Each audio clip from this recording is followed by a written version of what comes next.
किसी के साथ अच्छे समय पर बैठना बहुत ही आसान होता है, लेकिन जो व्यक्ति कठिन से कठिन परिस्थिति में भी साथ नहीं छोड़ता, वास्तव में वह ही आपका सच्चा मित्र होता है। नमस्कार दोस्तों, मैं ज्योतिष आचार्य वासुदेव मिश्रा आपका अपने चैनल सत्य की खोज में हार्दिक अभिनंदन करता हूं।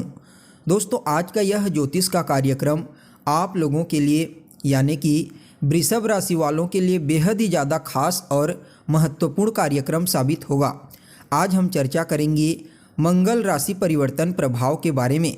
जी हाँ दोस्तों, 16 नवंबर 2023 की प्रातः 9:20 पर भूमिपुत्र मंगल अपनी वर्तमान तुला राशि को छोड़ करके अपनी साधारण राशि अर्धजलीय राशि वृश्चिक राशि में प्रवेश कर चुके हैं, जहां पर वह 28 दिसंबर की प्रातः तक रहेंगे। उसके पश्चात देवगुरु बृहस्पति की मूल त्रिकोण राशि धनु राशि में प्रवेश कर जाएंगे। वैसे देखा जाए तो वृश्चिक राशि मंगल की ही राशि है, लेकिन इस राशि के निर्माण में जिन 3 नक्षत्रों का समावेश होता है उसमें अनुराधा और ज्येष्ठा मंगल के कट्टर दुश्मन के नक्षत्र होते हैं। यानी कि अनुराधा के स्वामी शनिदेव होते हैं, तो वहीं ज्येष्ठा नक्षत्र के स्वामी बुध देव होते हैं, और यह दोनों के दोनों ग्रह मंगल के कट्टर दुश्मन होते हैं। लेकिन दोस्तों, यहाँ पर एक चरण देवगुरु बृहस्पति का भी होता है। देखा जाए तो ज्योतिष शास्त्र के मर्मज्ञ यह बात बड़ी स्पष्टता के साथ कहते हैं कि जब मंगल अपने शत्रु के घर में होता है तो वह और ज़्यादा बली हो जाता है, पावरफुल बन जाता है। क्योंकि उसकी प्रवृत्ति ही ऐसी है।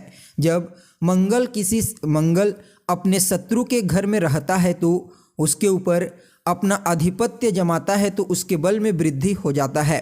फलतः शनिदेव की राशि मकर राशि में मंगल देव उच्च के समान फल देते हैं।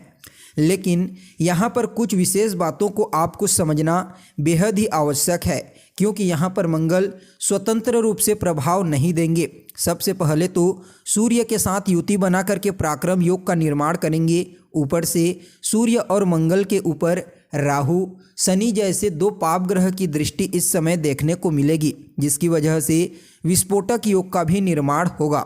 इसलिए दोस्तों, मंगल के इस गोचर काल को बड़े विस्तार के साथ आपको स्पष्ट रूप से समझने की आवश्यकता है। तो कौन है मंगल? तो देखिए, मंगल हिम्मत है, पराक्रम है, क्रोध, शक्ति, उत्साह, वाद विवाद, लड़ाई झगड़ा, अहंकार के कारक मंगल हैं। इन सभी गुणों के कारण मंगल हमारे जीवन में अपना विशेष प्रभाव रखते हैं, हमारे जीवन के विभिन्न पहलुओं को नियंत्रित करते हैं। कुंडली में जिनके मंगल बलवान होते हैं, ऐसा जातक बेहद ही साहसी, किसी से न दबने वाला, सदैव मेहनत में विश्वास रखने वाला और पराक्रमी होता है। तो वहीं मंगल कमजोर हो जाते हैं तो व्यक्ति दब्बू प्रवृत्ति का, डरपोक, शीघ्र घबरा जाने वाला ऐसा होता है।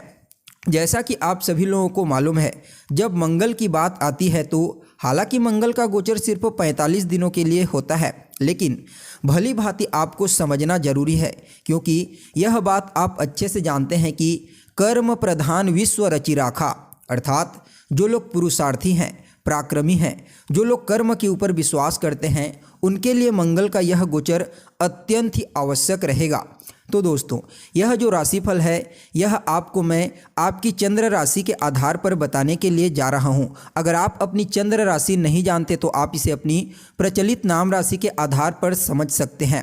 तो देखिए, आप लोगों के लिए यानी कि वृषभ राशि वालों के लिए मंगल अभी तक आपकी राशि से 6ठे भाव में गोचर कर रहे थे और 6ठे भाव में कारक होकर के गोचर कर रहे थे, लेकिन राशि परिवर्तन करके 16 तारीख को मंगल सप्तम भाव में आ चुके हैं।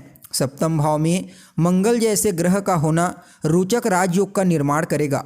यह महापुरुष योग है। निसंदेह मंगल आपके जीवन में कहीं न कहीं ऊर्जा का संचार करेंगे। वृषभ राशि, अगर इस राशि के जातकों के व्यक्तित्व को समझा जाए तो यह लोग अपने काम में मस्त होते हैं, कार्य में लीन रहने के लिए जाने जाते हैं, और मंगल का आपके व्यक्तित्व से संबंध बनाना आपके अंदर ऊर्जा का संचार कर देगा।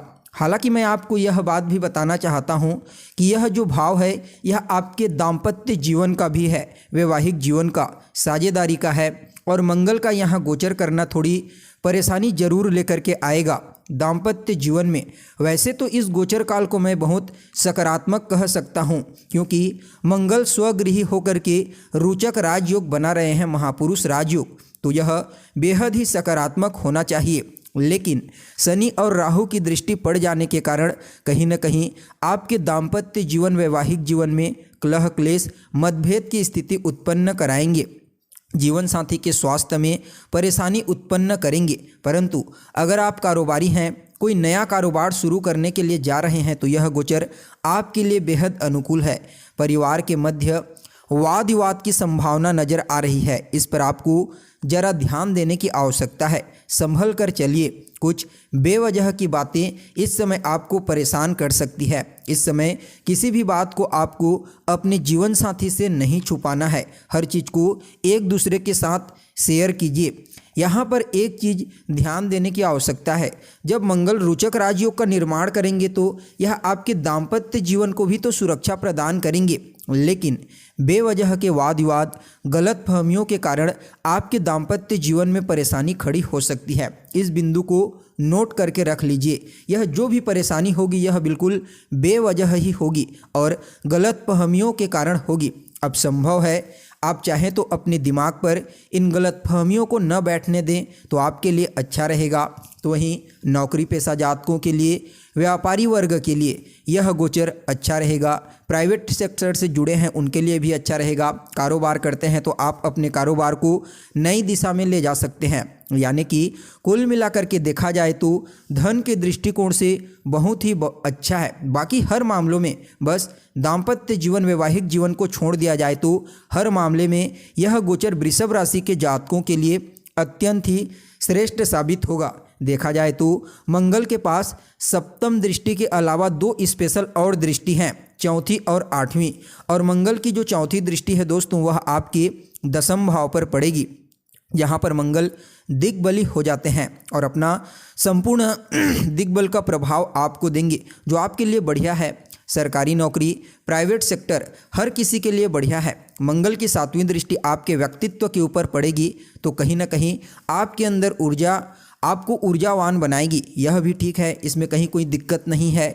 और मंगल की जो आठवीं दृष्टि है वह आपके द्वितीय भाव पर पड़ेगी और यह जो दूसरा स्थान होता है ना दोस्तों, यह आपकी वाणी का भाव होता है। तो थोड़ी कड़वाहट आपकी वाणी में उत्पन्न हो सकती है। संभव है पैतृक संपत्ति को लेकर के वाद विवाद हो जाए, लेकिन इस विवाद से आपको कोई नुकसान होने वाला नहीं है। विवाद, लड़ाई झगड़े, कहीं न कहीं इन मामलों में आपको विजय ही मिलेगी। ऐसा बिल्कुल भी नहीं है कि आपको नुकसान हो जाए। यहाँ पर जीवन साथी से भी अगर कोई विवाद होता है, कोई वैचारिक मतभेद होता है, तो वहाँ पर भी आप विजयी ही होंगे, आपकी ही जीत होगी। लेकिन असल में अगर देखा जाए तो रिश्तों में विवाद के बाद जो जीत होती है वह जीत हमारी हार ही होती है। तो उस मामले में आपके लिए थोड़ा सावधान रहने की ज़रूरत है। बाकी अगर वृषभ राशि के जातकों के लिए देखा जाए तो यह गोचर अत्यंत ही श्रेष्ठ रहने वाला है। सबसे बढ़िया किसके लिए रहेगा? व्यापारी वर्ग के लिए। उसमें भी सबसे बढ़िया किसके लिए रहेगा? जो लोग सेल्फ व्यापार करते हैं, खुद का बिजनेस करते हैं, उनके लिए अत्यंत ही श्रेष्ठ मैं इस गोचर काल को कह सकता हूँ। जो लोग पार्टनरशिप में हैं उन्हें थोड़ा सावधान रहने की आवश्यकता है। क्यों? क्योंकि बात राहु और शनि की दृष्टि की है। राहु आपकी राशि से लाभ भाव में गोचर करेंगे, यह बहुत अच्छी बात है। लाभ की दृष्टिकोण से ऊपर से मंगल भी रोचक राजयोग का निर्माण करेंगे, तो कुल मिलाकर की स्थिति आपके लिए बहुत ही परफेक्ट रहने वाली है। बस दाम्पत्य जीवन को आपको इस समय अपने नियंत्रण में रखना है। यानी कि वैवाहिक जीवन में कोई वैचारिक मतभेद, वाद विवाद हो सकती है तो उससे आप बचने का प्रयास कीजिए। बस वैवाहिक जीवन में भी यहाँ पर समस्या दिखाई दे रही है। अगर कोई और समस्या आपके जीवन में आती है तो उसे आप बड़ी आसानी से हैंडल कर पाएंगे। यानी कि दोस्तों देखा जाए तो मंगल आपके लिए रोचक राजयोग का निर्माण करेंगे और रोचक राजयोग का निर्माण करेंगे तो आपके जीवन में सभी प्रकार की भौतिक सुख सुविधाओं की स्थिति जो है वह काफ़ी मजबूत देखी जा सकती है। क्योंकि मंगल देव को बहुत ही प्रभावशाली ग्रह कहा जाता है। जब वह बलवान अवस्था में होते हैं तो उस कंडीशन में व्यक्ति को जीवन में जो भी सुख सुविधाएं चाहिए होती है वह सभी सुख सुविधाएं व्यक्ति को मंगल देव प्रदान कर देते हैं। और यहाँ पर मंगल देव लग्न के कारक होते हैं। काल पुरुष की कुंडली में मेष राशि बनती है पहले भाव में, जिसके स्वामी मंगल देव होते हैं। तो ऐसे में आपके लग्न के ऊपर मंगल देव की दृष्टि पड़ना पहले तो आपके इम्यून सिस्टम को यानी कि रोग प्रतिरोधक क्षमता को तो मजबूत बनाएगा ही बनाएगा। इसके अलावा समाज में मान सम्मान, पद प्रतिष्ठा, प्रसिद्धि, यह सब कुछ आपको इस समय मंगल की कृपा से प्राप्त होगी। यानी कि अगर आपके वैवाहिक जीवन को छोड़ दिया जाए तो आपके जीवन के हर पक्ष में मंगल का इस समय सकारात्मक प्रभाव आपको देखने को मिलेगा। हर क्षेत्र से आपके लिए लाभ के अवसर खोल देंगे, चाहे पारिवारिक जीवन में हो, सामाजिक जीवन में हो, या फिर जहाँ पर आप निवास करते हैं वहाँ के अराउंड सराउंडिंग में जो भी आप कार्य करेंगे उसमें आपको विशेष सफलता की प्राप्ति होगी। कुल मिलाकर के मंगल का यह गोचर आपके लिए बहुत ही परफेक्ट रहेगा। लेकिन फिर भी इस गोचर काल को और ज़्यादा बेहतर और श्रेष्ठ बनाने के लिए आपको, अगर आपके आसपास कोई गौरी जी का मंदिर है तो अच्छी बात है, आप सफ़ेद कनेर का पुष्प उन्हें अर्पित कीजिए और जीवन साथी के साथ तालमेल बिठाने का प्रयास कीजिए। कोई भी कार्य करते हैं तो जीवन साथी से राय मशवरा कीजिए, सलाह लीजिए। आपको यही प्रयास करना है कि जीवन साथी के साथ सामंजस्य बिठा करके रखना है।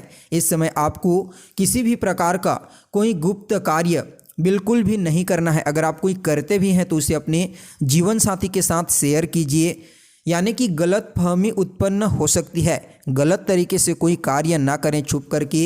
इस समय आपको गलत फहमी से बचने की आवश्यकता है। साथ ही साथ कबूतरों को दाना डालते रहिए और हनुमान जी की आराधना कीजिए।